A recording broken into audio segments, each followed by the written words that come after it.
ABD Podcast, toute l'information vulgarisée sur les sciences du sport appliquées au terrain. Préparation physique, réathlétisation, réhabilitation fonctionnelle, prévention, récupération, vous apprendrez tout des meilleurs experts de la planète prépa physique.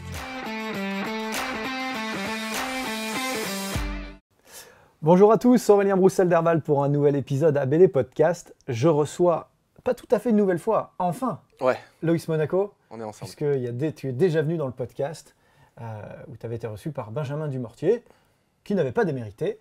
3 beaux épisodes que je vous encourage à voir parce que franchement, ils étaient très sympas ces épisodes. Voilà. Mais quand même, on ne s'était pas vu. Alors, voilà. Donc là, c'est fait. La faute est réparée. C'est parti, on va parler d'un truc qui m'est cher aujourd'hui. C'est l'influence des sports de combat dans la prépa physique. Alors, je vous rappelle juste qui est Loïs. Loïs est préparateur physique aujourd'hui principalement dans la natation, d'ailleurs un petit peu plus que prep physique. Tu coordonnes une cellule d'accompagnement de la perf en fait. Pour le club de Nice Natation. Voilà, donc préparation physique et cellule de performance, avec pour projet de coordonner le médical, le sportif, et puis essayer de proposer des projets un petit peu innovants dans l'avenir. Mais néanmoins, Loïs vient quand même plutôt des sports de combat. On partage pas mal de choses. Comme moi, il pratique le jiu-jitsu brésilien, fait aussi un petit peu de pied-point, assez branché sur tout ce qui est sport de combat. Tu connais bien. Tu es aussi très impliqué dans le mouvement Strong First, qui quand même a un héritage aussi. Grosse racine martiale aussi. Grosse racine martiale et dans l'historique, on pourra en parler 2 minutes, et dans la pratique. On retrouve tout un tas de codes. Et au final, je trouve ça important de prendre ce temps de discuter de ça, parce que assez régulièrement, vous m'entendez parler sur cette antenne ou ailleurs de l'influence athlétique, notamment en France, de l'athlétisme pur, sur la prépa physique, qui a dans un premier temps énormément structuré notre métier, notre corporation. D'abord parce qu'ils maîtrisaient bien les filières énergétiques, ce sur quoi tout le monde était assez boiteux à l'époque, dans les années 80-90. Ensuite, parce que les premiers à avoir eu besoin, c'est plutôt les sports co, donc dont la locomotion principale est la course. Et puis enfin, parce que il y avait la culture EPS qui, à cette époque-là, influençait pas mal les contenus de prépa physique. Et donc, eux, ils étaient souvent issus de l'athlétisme, ou en tout cas très influencés par ça. Dans les pays anglo-saxons, c'est plutôt l'haltérophilie qui a pris le lead sur la prépa physique. Mais quand même, quand on regarde bien, en tâche de fond, les sports de combat ont toujours été très influents, en France et ailleurs, sur différentes thématiques. Et du coup, c'est important de le rappeler et d'échanger là-dessus, parce que nous, on le vit. Je lance le sujet direct sur la mobilité, par exemple. Énorme module, dont les sports co entendent parler depuis 10 ans, peut-être un peu moins même pour certains corps de métier ou certaines disciplines. Moi, j'ai mis du temps au départ à comprendre ce qu'il voulait dire par mobilité, parce que moi, c'était un des axes fondamentaux de nos disciplines. Quand t'es gamin, t'arrives... moi, je me rappelle, j'ai commencé par le judo. Tu t'entraînes, t'as un échauffement bien costaud, et puis parfois, tu prends 45 minutes d'étirement. Que ce soit avant ou après, on se posait pas trop la question. Il n'y avait pas autant de science autour de ça à l'époque. Mais du coup, sur la mobilité, tu t'étires. Si on reste un petit peu sur le judo, tu as de la recherche de solutions qui t'obligent à aller chercher des positions, des angles, des mouvements. Donc c'était partie intégrante de la pratique. Puis dans le pied-point, on n'en parle même pas. Il y a un peu l'idéal du coup de pied à la tête, placé, le coup de pied retourné. Avec ces notions de force, de souplesse et de contrôle moteur, puisque discipline éminemment technique, d'une part.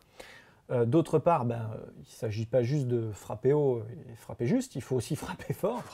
Donc du coup, effectivement, cette souplesse est toujours en interaction avec des paramètres de puissance. Et du coup, il est logique que tout le répertoire gestuel soit venu alimenter celui de la mobilité. Si vous lisez l'art du mouvement, vous allez sentir la griffe de la capoeira, de l'aïkido, du jiu-jitsu brésilien évidemment, du judo aussi. Tout ça, pour moi, c'est dans mon ADN. C'est assez logique que ça ressorte à un moment donné. Et j'ai mis du temps à comprendre qu'en fait, les gens que j'avais en face de moi sur ces thématiques-là étaient non pas 20 ans en retard, puisque c'est plusieurs strates, mais en tout cas sur cette thématique-là, ils n'avaient pas le même niveau d'éveil que nous, on pouvait avoir dans les arts martiaux, parce que c'est fondamental. Et en plus, vraiment, quand tu as l'apprentissage des arts martiaux quand tu es gamin, donc tu as une logique déjà d'entraînement aussi un peu gymnique, tu as eu travail à poids de corps, c'est pas rare de faire des pompes inversées, on en a parlé des étirements, tu as toutes les filières énergétiques qui sont engagées. Puis dès que tu commences à t'entraîner quand tu es un petit peu adulte, bah, tu as le travail de musculation. Et c'est vraiment pareil, rien que la pratique, l'isométrie, la force max, la force endurance, la puissance, comme tu dis, c'est ancré dans l'ADN des arts martiaux. C'est quelque chose qui accompagne en permanence la pratique.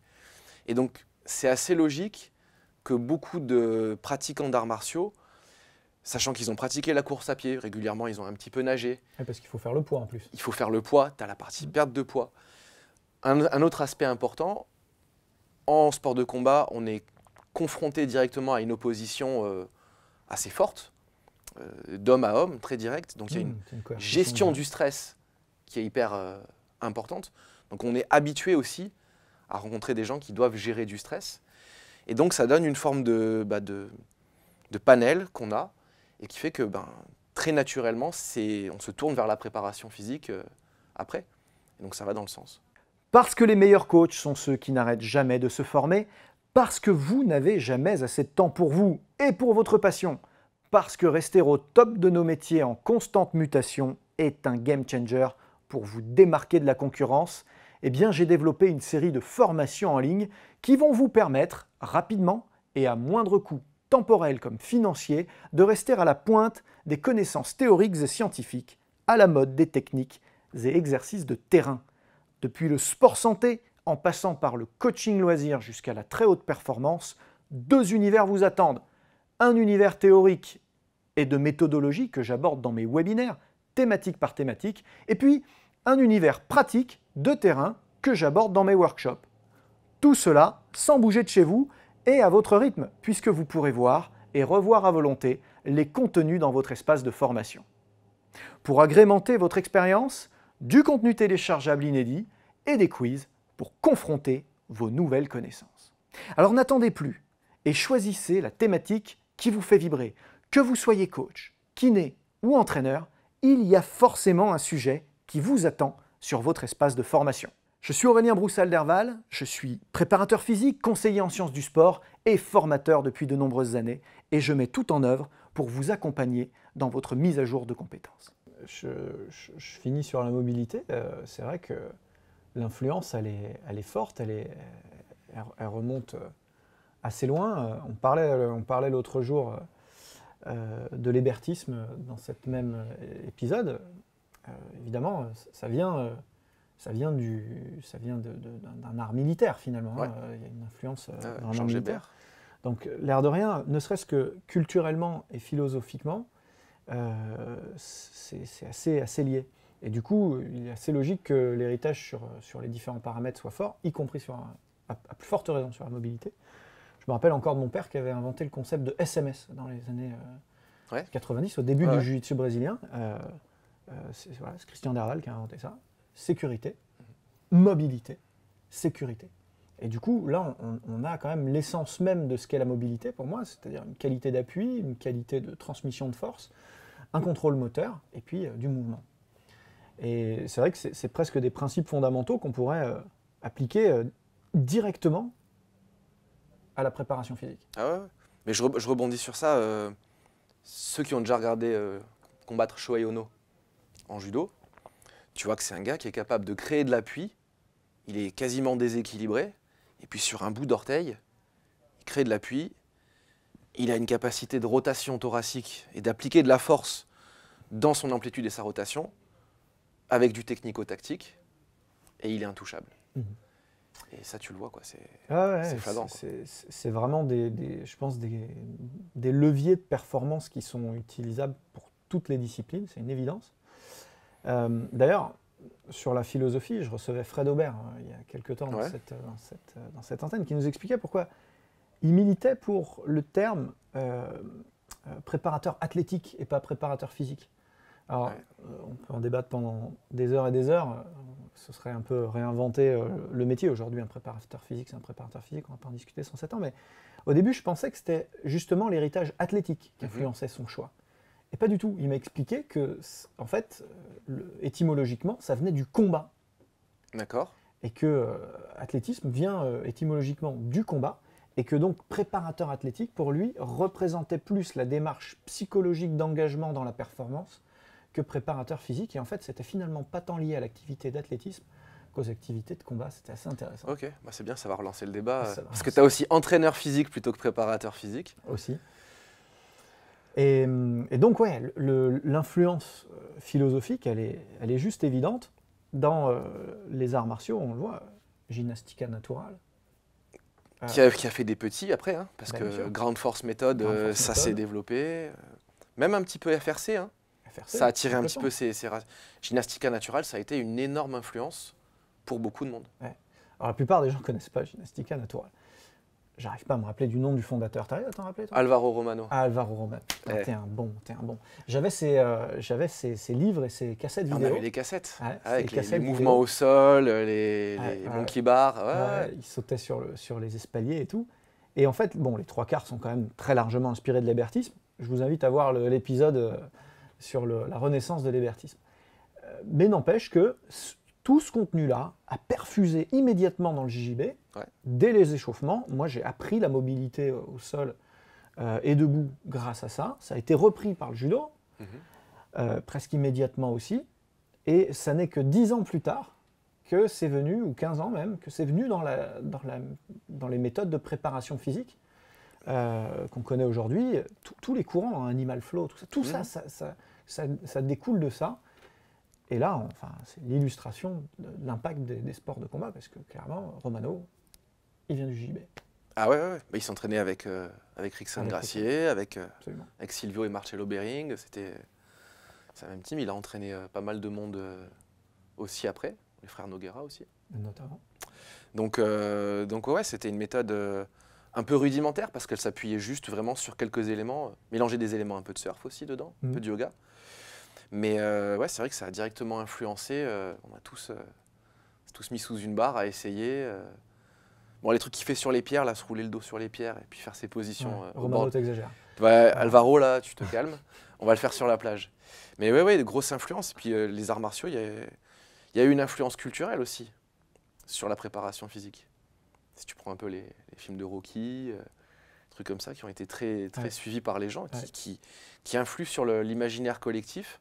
Et donc après, bah, ça facilite aussi l'absorption et les images, et on se tourne aussi vers les gens qui viennent des arts martiaux pour faire la préparation physique. Ouais. Puis un mec qui a les oreilles en chou, on l'écoute plus. C'est respectable. Ouais, on l'écoute plus. Alors, c'est vrai qu'il y a donc, là, je pense qu'on a bien couvert l'influence sur la mobilité. Ouais. Énorme influence sur les qualités de force et de puissance, parce que très très vite, hein, en France notamment, plus qu'ailleurs probablement, puisque vous savez que pendant des années le judo était le 3e sport français. Ça l'est probablement encore si on compte vraiment tous les pratiquants, mais avec des champions qui ont toujours été performants, toujours, de tout temps, et qui très vite ont comblé l'espace technique avec les Japonais, qu'ils n'arrivaient pas à rattraper, avec une dimension physique que les Japonais ont mis du temps à implémenter dans leur judo, et notamment un essor énorme du culturisme pour gérer les catégories de poids, à la hausse comme à la baisse, et de la force athlétique pour développer les niveaux de force et de puissance. Donc, ceux qui ont comme moi grandi dans ces milieux-là ont tous vu les photos du bataillon de Joinville avec sa salle de musculation. À l'époque, on disait de la culture physique, on ne disait pas de la prépa physique. Et il y a eu une période où les volumes d'entraînement étaient assez équivalents entre force et pratique spécifique. Ouais. À tort ou à raison, mais en tout cas, c'est ce qui a permis de terrasser les Japonais au début, en tout cas de les surprendre par une dimension physique hors du commun. Ah oui, il y a eu une génération de judokas français qui était, même avant la génération Douillet, Traîneau, bien avant. On a eu des gars, avant Michel Pradet aussi. Bien avant tout ça. Bien avant sûr. L'influence athlétique qui est ensuite venue compléter. Effectivement, le judo a été influencé par les poids et haltères de manière extrêmement importante. Je me rappelle d'une couverture de journal sportif avec mon père dessus, avec marqué Hercule de poche, il était torse nu.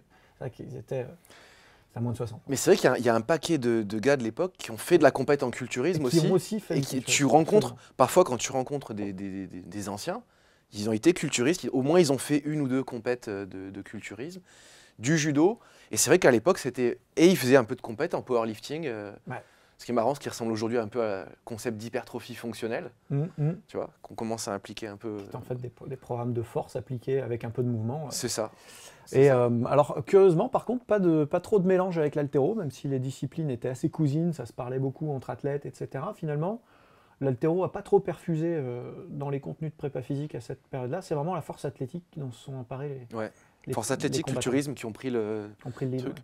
Bon, le culturisme était particulièrement à la mode à l'époque, faut revoir, les années 80, Schwarzenegger, C'est ça. Stallone. C'est ça. Encore une fois, c'était une période vraiment particulière du culte du corps exacerbé et un rapport au mouvement analytique qui permet aussi de générer de la performance globale. Qui retrouve un peu sa place aujourd'hui aussi dans l'entraînement. Mais c'est vrai que ça fait, et puis particulièrement en France, ça fait une belle culture de la préparation physique en lien avec les sports de combat.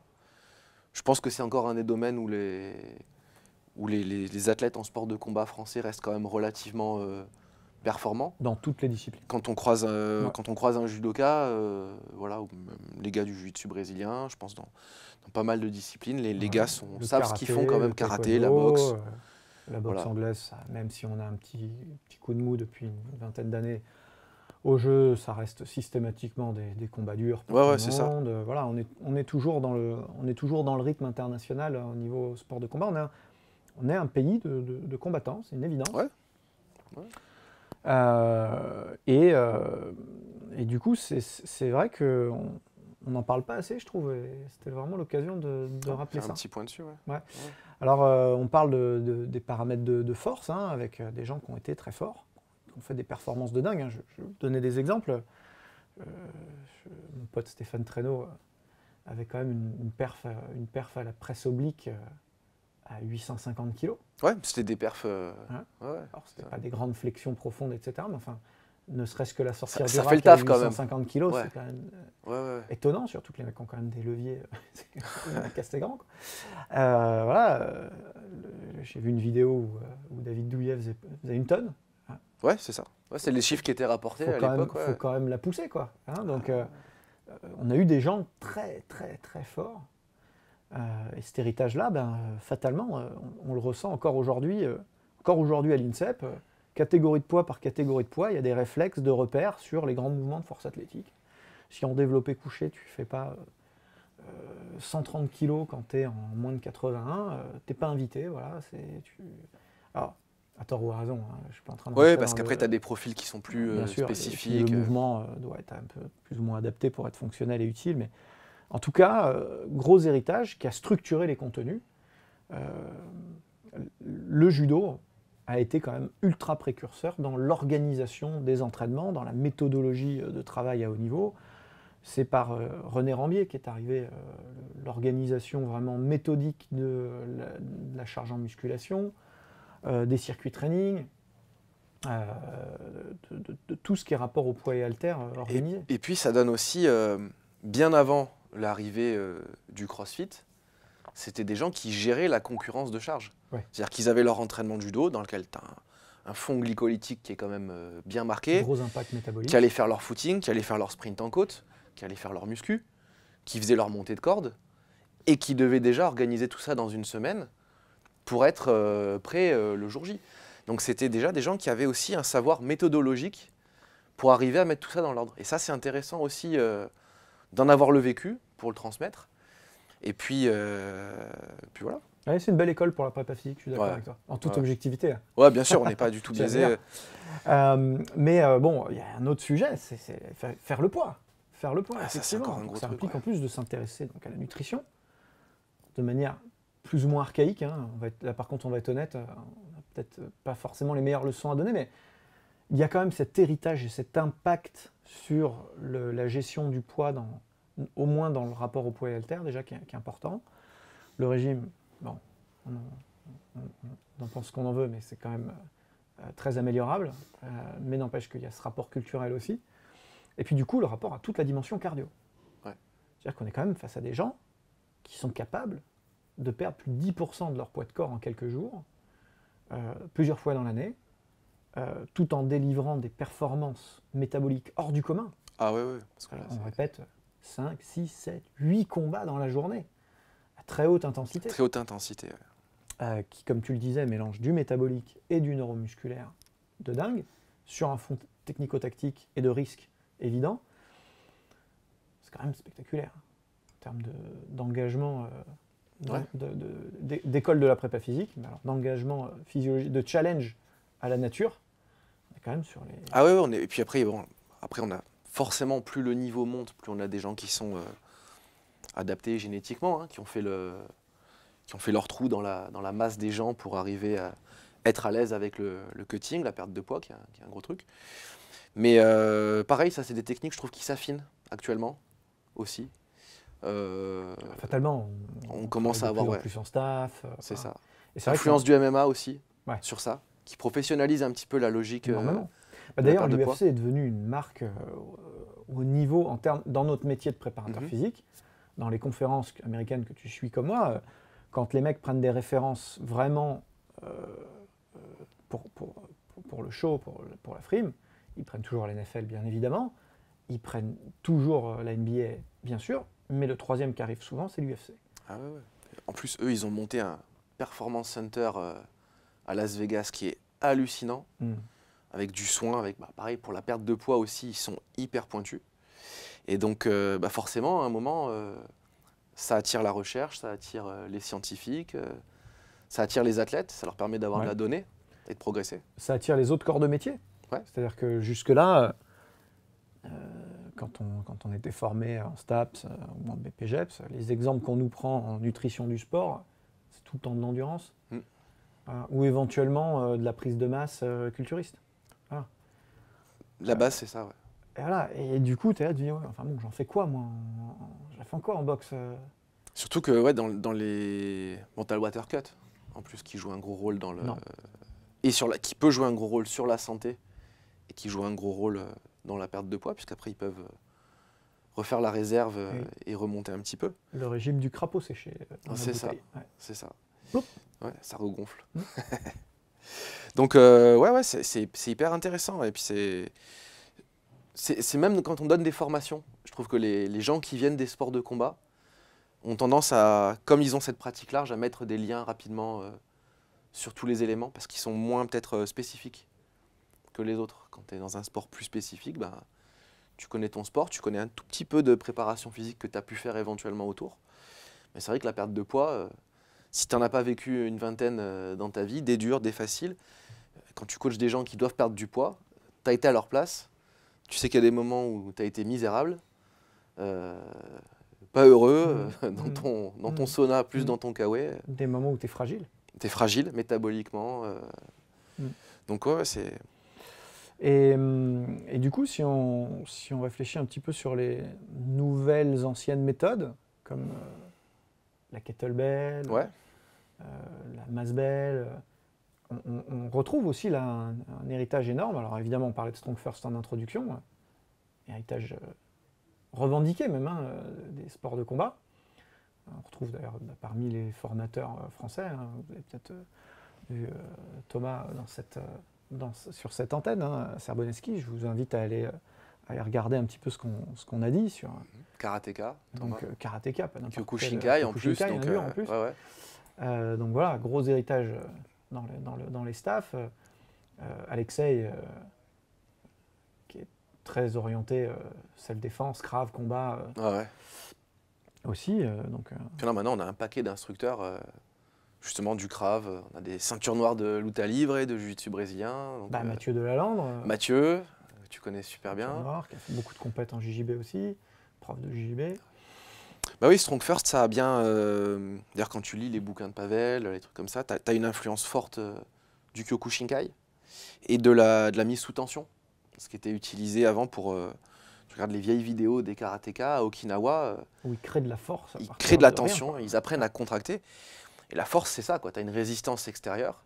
Et le skills, la technique de la force, elle s'apprend quand tu vas, toi, être capable de te contracter plus fort que ce que ton cerveau va peut-être anticiper ou prévoir. Et donc, tu apprends à cet ensemble à créer de la tension, qu'elle soit isométrique, que ça soit réguler cette tension pour être dynamique ou simplement en contrôle de ce qui se passe dans ton environnement.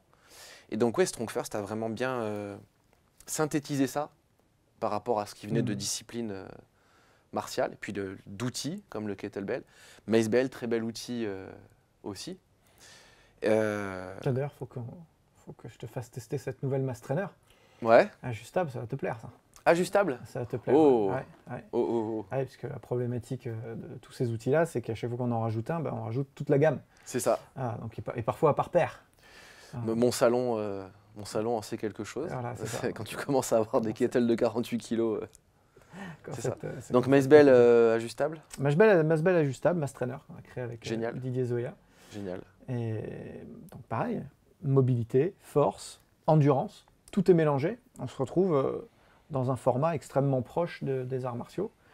Et là aussi, gros héritage sur que ce soit style Mace Bell ou Mass Trainer, l'héritage du combat est revendiqué aussi, puisque à la base c'était l'utilisation de la masse pour dézinguer les armures des armées adverses en fait. Ouais, c'est ça. Donc clairement, quand on voit le uppercut en masse, c'est un mouvement de frappe en fait. Et tous les mouvements d'inertie et de prise de vitesse sont liés à la base à la manipulation de la masse pour lui faire prendre de la vitesse et frapper. Donc aujourd'hui, on s'en sert comme un outil d'entraînement, mais... Oui, mais chaque culture martiale a un peu son outil. Ouais. Les Mills chez les Indiens, les Turcs, le kettlebell, on le retrouve un petit peu partout sous des formes un peu différentes, que ce soit un peu plus haltère, etc. Et après, ça s'est développé en outil de culture physique. Et ensuite, ça devient des outils soit pour le coaching, soit pour la préparation physique. Hyper intéressant. Écoute, on pourrait en parler longtemps, hein, ouais, franchement. Mais voilà, je pense qu'on a quand même balayé pas mal de champs d'influence des sports de combat sur la préparation physique. Ça remet un petit peu l'église au milieu du village. Voilà. N'hésitez pas à suivre Loïs sur les réseaux. Il est très actif notamment sur Instagram, où il fait des vidéos assez intéressantes et bien expliquées pédagogiquement sur les mouvements complexes. Mais néanmoins fondamentaux, notamment kettlebell et mobilité, c'est quand même ton cœur de spécialité, assez logique finalement. Tu reviens quand tu veux. Avec plaisir. Merci de nous avoir écoutés. Peut-être que vous nous avez regardé sur YouTube, peut-être que vous nous avez écoutés en streaming sur n'importe laquelle des plateformes de streaming, peut-être que vous nous avez regardé sur mon site. En tout état de cause, je suis chez Transfert, mon partenaire digitalisation, qui vous attend pour des formations complémentaires, notamment la 3PS, désormais incontournable sur la préparation physique, la récupération et la nutrition. Je vous remercie de votre fidélité et je vous dis à très bientôt. C'était ABD Podcast, votre émission 100% préparation physique et sciences du sport. Abonnez-vous, suivez-nous, partagez-nous. Écoutez-nous sur Google Podcast, iTunes, Deezer, Spotify. Regardez-nous sur YouTube ou directement sur www.broussal-derval.com.